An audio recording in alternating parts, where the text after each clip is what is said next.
Have you ever wondered how rising construction costs and interest rates can reshape a city's downtown development? Welcome to the Commercial Real Estate Insights Podcast. I'm your host, Steve Hamoen. Let's get right to it. In the city of Oldsmar, a revised development plan for its downtown area has sparked a variety of reactions from both officials and residents. The plan, presented by the Stanbery Development Group, was unveiled to the City Council on September 16th. This new proposal marks a significant change from their original 2024 submission, which was well received at the time.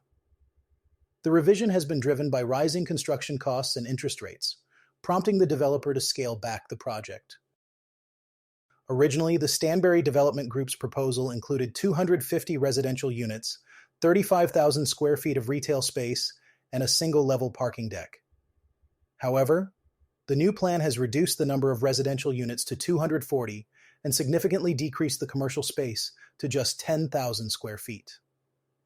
This change has not gone unnoticed by the community, with many expressing their concerns during a lengthy council meeting. The reduction in commercial space has been a central point of contention. Resident John Dorrell criticized the new plan, describing it as a giant apartment complex on public land with a disproportionate ratio of residential to retail space. Former Oldsmar Mayor Jerry Beverland also voiced his dissatisfaction, questioning the presentation's reliance on examples from other locations, rather than showcasing tailored designs for Oldsmar. In response to the feedback, representatives from Stanbery, John Meyer, and Mark Hayes explained that the changes were necessary due to financial constraints. Meyer noted that without tax increment financing or public funding, certain elements like the parking garage were not feasible. Instead, the revised plan includes surface parking and a landscaped walkway to connect retail areas. The council's discussion was candid, with Vice Mayor Steve Graber expressing frustration over the changes, labeling it a style change from the initial plan. The revised design, featuring shorter buildings, was a result of feedback for a different aesthetic, which ultimately led to less space for commercial and public features. Mayor Katie Gannon highlighted the challenges of reaching a compromise, acknowledging that the push for changes had led to a plan that did not fully satisfy anyone. The council agreed to continue negotiations with Stanbery, with hopes of increasing the commercial space, even if the parking garage remains off the table. The meeting concluded with City Manager Felicia Donnelly being tasked with reopening discussions with the developer. As the city of Oldsmar navigates these changes, the focus remains on finding a balance that meets the needs of both the community and the developers. Now let's take a look at some significant developments happening in Texas, as reported by Realty News Report. Knightvest Capital has expanded its Houston portfolio with the acquisition of Arlo Buffalo Heights, a 318-unit apartment complex. Built in 2014, this community will undergo a comprehensive renovation program, including interior unit upgrades and amenity enhancements. It's been renamed the Whitmore. In the office space sector, Rocky Lai & Associates has leased 3,841 square feet at 2,900 Wesleyan in Houston. Bob Cromwell and Kevin Nolan of Moody Rambin represented the landlord, while Christian Canyon of JLL represented the tenant. In retail and hospitality, there's an exciting new development in Houston's Montrose district.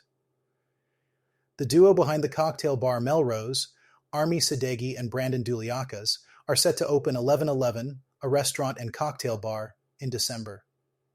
They're collaborating with Michelin-starred chef Emmanuel Chavez and award-winning cocktail consultants to offer elevated cuisine and inventive cocktails. In the educational sector, Houston Classical Charter School has broken ground on a new 2-story, 30,000 square foot middle school building. Founded by Davis R. Salazar in 2019, the school will serve 500 5th through 8th grade students and is expected to be completed by July 2026. In the multifamily market, JLL Capital Markets arranged the sale of a 375-home single-family rental portfolio across Texas, Georgia, and North Carolina. The homes, with an average vintage of 2018, are located in major cities like Dallas, Houston, and San Antonio. And on the financing front, Greystone provided $46,972,000 in Freddie Mac financing to refinance a 2-property multifamily portfolio totaling 674 units in Houston. This highlights ongoing investment in multifamily properties, a key area for commercial real estate. Shifting to San Antonio, Stanbery Capital has partnered with Onset Hospitality to develop the La Vilita Assembly Hall, the first food hall on the San Antonio River Walk. This project will feature a collection of chef-driven vendors, multiple bars, and cultural programming, adding a vibrant new dimension to the area. For those interested in land and residential development, Tri Point Homes has acquired land for new communities in Leander, Texas. Ridgeview Reserve will offer 42 homes, and Novan will have 108 homes, both expected to open in summer 2026.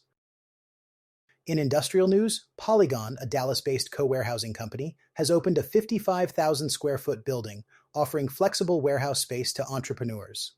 This initiative reflects the growing demand for versatile industrial spaces. That's all for today's episode. Thank you for listening to the Commercial Real Estate Insights podcast. I'm your host, Steve Hamoen. See you on the next one.